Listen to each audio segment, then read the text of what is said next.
dúvidas, aconteceu! Enfim, aquele reencontro esperado. Vemos que através do túmulo no reino de Tsukasa até o reino da ciência, através do grande telefone, Taiju e Zuriha finalmente ouvem a voz de um antigo e nostálgico amigo após anos. Nosso querido Senko finalmente dará as novas ordens do possível plano para tomar e vencer essa guerra. Haruwarudo, domo, meu querido e minha querida Kohai. Sejam todos muito bem-vindos para mais um vídeo de Dr. Stone, onde hoje vamos falar sobre o episódio mais recente da segunda temporada, episódio número 2, um episódio que eu curti pra caramba, vou ser honesto com vocês, porque eu gostei bastante da rivalidade amigável que possivelmente pode ser criada entre Homura e Kohaku. Eu quero que vocês tenham noção que a Kohaku, ela tem aquele potencial e habilidade versátil, e acontece que a Homura é do tempo da atualidade, da modernidade, do tempo tecnológico. A partir disso, ela tem a versatilidade através da experiência,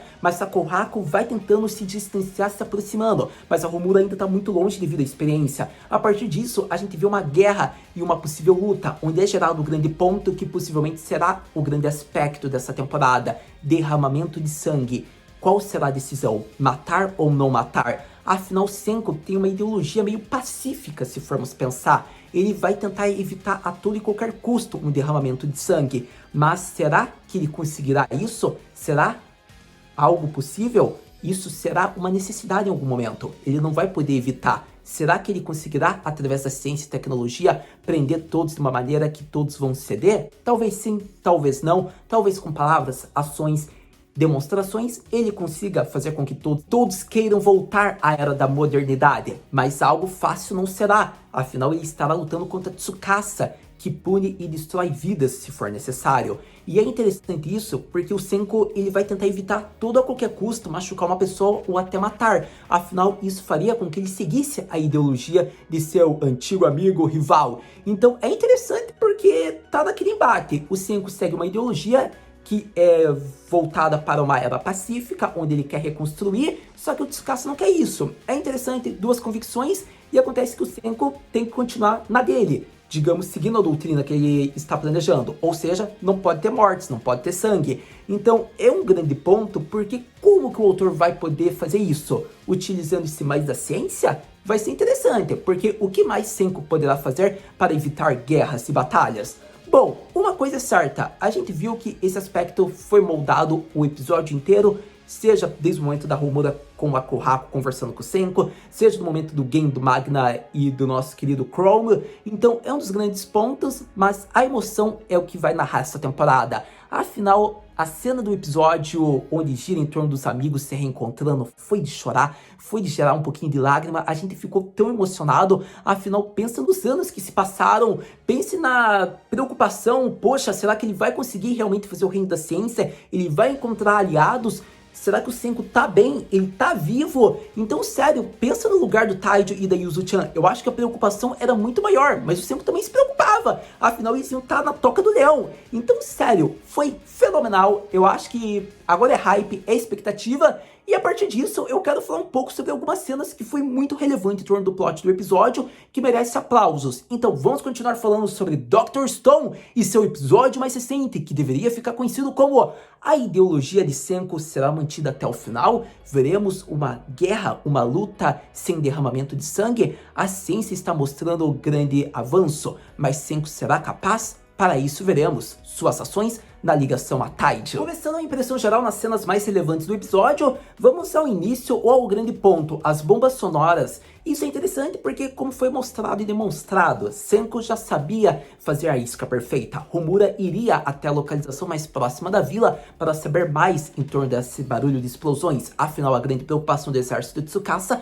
é pólvora. E se Senko já está no nível de criar bombas, eles seriam derrotados facilmente. Nesse momento em diante, a isca foi feita, Gen, Chrome e Magna foram. Eles estão indo. Enquanto o barulho está sendo feito e a Homura vai indo para a vila, o plano está dando certo. A partir desse momento, é interessante porque a gente vê que o protagonista já estava planejando uma bomba de luz. É interessante porque isso iria ofuscar a visão dela, ao modo que seria fácil de pegá-la, prendê-la.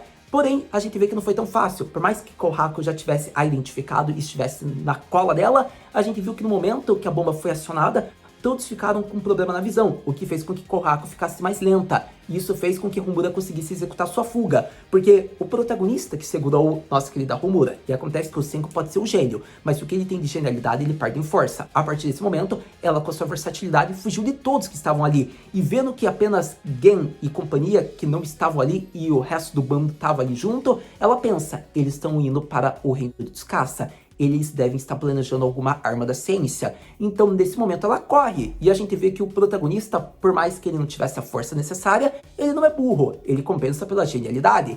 Ele fez com que uma cola, um rastro ficasse no corpo dela, conforme ele segurava nela. E esse foi o momento que ele utilizou-se da lanterna para identificar uma cor que nem estaria visível no corpo dela. Nesse momento, meio que fosse um glitter, é usado como identificação porque iria caindo conforme ela avançava. E assim eles conseguiriam chegar até o momento onde ela estava. Conforme foi mostrado, ela descansou em algum momento e olhando para a luz do luar, ela viu que havia algo pegajoso em seu corpo. Nesse momento, ela percebe o que Senko havia colocado nela e ela decide se lavar. Nesse momento, a trilha com o rastro acabou. Porém, Senko se comunicou com o nosso querido Chrome através do código Morse. Então, nesse momento, ficou muito fácil de compreender o plano, porque ambos iriam fazer troca de mensagens e informações através do código, e assim eles fariam uma emboscada onde ambos iriam prendê-la. Nesse momento acontece isso, foi mostrado, e a partir disso a gente chega no clímax do episódio. E chegando no clímax do episódio é interessante porque finalmente estão no reino de Tsukasa, Gen, Chrome e Magna. É interessante porque a gente viu o dilema novamente ser colocado e focado. A gente deve matar ou não? Acontece que o Magna, ele não liga, ele é meio primitivo, ele está reconhecendo a tecnologia, porém, ele é do reino da ciência. E ele vai fazer o que for necessário para acabar com o exército de Tsukasa, que já conseguiu reviver mais de 30 pessoas perigosas. A partir desse momento, seria eficiente acabar com possíveis adversários. É um campo de guerra, querendo ou não. Porém, Senko tem a ideologia de não derramar sangue, porém ele não estava ali, e acontece que é interessante, porque segundo o olhar do nosso querido Gen, a gente até poderia pensar, poxa, o Gen vai deixar conhecendo a personalidade dele, porém vemos a humanidade do mentalista, porque é interessante ele ter lembrado de uma memória muito antiga, que refletia meio que a família dele, e aí está o ponto, a criança em volta daquela mesa de café da manhã era o Gen, ou era o seu irmão, e por isso que ele deteve que aquelas vidas fossem perdidas? Aí está o motivo, ou ele foi muito bondoso e não queria acabar com vidas alheias, ou era algum familiar dele, como o irmão mais novo. Porém, é interessante porque a gente vê o lado do Gen que ele considera sua fraqueza, e nesse momento o Chrome diz, não é uma fraqueza, você só está mirando mais alto, você não quer ser do nível de Tsukasa, você quer fazer com que a tecnologia e a modernidade voltem sem derramar sangue, onde todos possam usufruir e voltar para a era que havia sido construída. É interessante porque a fala do Chrome é aquela fala carismática, é aquela essência de protagonista, e é interessante o Chrome mostrar esse lado shonen, que é um pouco diferente do protagonista realmente da obra, que é o Senko. Então foi interessante porque assim o game fica mais aliviado e a gente vê que eles começam o plano central, porque eles chegam no túmulo do Senko, onde eles vão colocar o material que a Yuzu-chan e o Taijo sabem provavelmente o que deve ser, e assim a comunicação finalmente vai começar. Mas ocorre um problema, eles têm um soldado biônico com um ouvido fenomenal que pode ouvir tudo e qualquer barulho que ocorrer no reino de Tsukasa. A partir desse momento, o Magna meio que pisa no pé em modos, e acontece que a gente vê um sério problema acontecer. Acontece que o arqueiro começa a seguir o rastro deles, eles conseguem esconder o telefone no túmulo do Senko, e desse momento em diante eles fogem. A partir disso, volta ao tempo atual, já no reino da ciência, onde Senko recebe o telefonema. E esse telefonema é de Yuzuriha e de Taijo. Após muito tempo, os amigos conversam em um reencontro emocionante que conclui o episódio com hype. Sem dúvidas, ótimo episódio para Dr. Stone. Eu acho que é alvo de elogios. A ideologia ser o ponto alto do aspecto de Senko que difere de Tsukasa. Vai ser o ponto da guerra, então ver isso todo episódio eu acho comum e acho que é muito bem desenvolvido conforme for mostrado. Eu gostei bastante por conta de ver um pouco mais do Gen, isso ganha desenvolvimento do personagem. Acontece que a gente vê mais do Chrome e o Magna a gente considera mais como um alívio cômico, de certa maneira. Querendo ou não, ele ia fazer o que era necessário. Para todo caso, gente, eu acho que já em volta da Homura vai ser interessante, porque ela pode virar uma aliada. Afinal, ela teve a vida dela salvo. Ela seria morta pela queda que ela iria sofrer, e a Kohaku a detém. Então fica interessante, porque não é como se a Homura fosse seguir esse caminho para sempre dos ideais do Tsukasa. Quando ela ganhou algodão doce, ela gostou. vendo um telefonema sendo feito e vendo as outras conquistas que o Senku já está montando no reino da ciência, ela não vai negar. Ela vai querer construir a humanidade de volta com o protagonista. Então, a partir desse momento, como será mostrado é a curiosidade em volta dela. E eu acredito que vai ser muito visado na relação com a Kohaku. Pelo menos é o que eu espero e acredito. Afinal, se a Kohaku, que está conhecendo tudo isso pela primeira vez, está impressionada, quem dirá uma garota que viveu essa era poder redescobrir isso sendo feito? Não tem como, eles vão querer a tecnologia de volta. Acontece que foi curioso essa parte, porque eu tô colocando muita expectativa na amizade delas. Pode ser que isso não ocorra, infelizmente, mas uma rivalidade amigável é o que a gente torce. E a partir disso, acredito que praticamente eu abordei tudo que eu queria sobre esse episódio mais recente. Então a gente já fica naquela pergunta clássica. Haru-senpai, o que podemos esperar para o próximo episódio de Dr. Stone?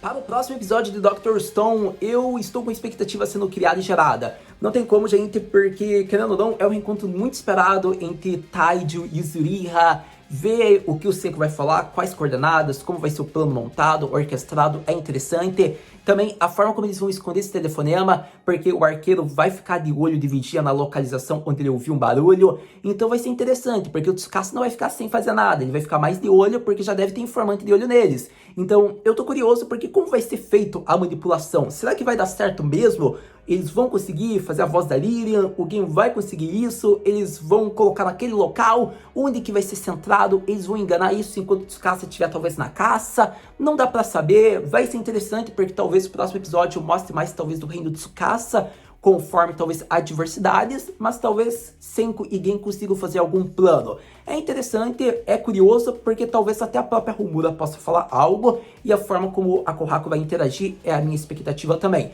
A partir disso, você já sabe que lançando o próximo episódio, a gente vem aqui conversar. Muito obrigado por ter visto esse vídeo até agora. A gente se vê no próximo vídeo de Dr. Stone. Mata, né?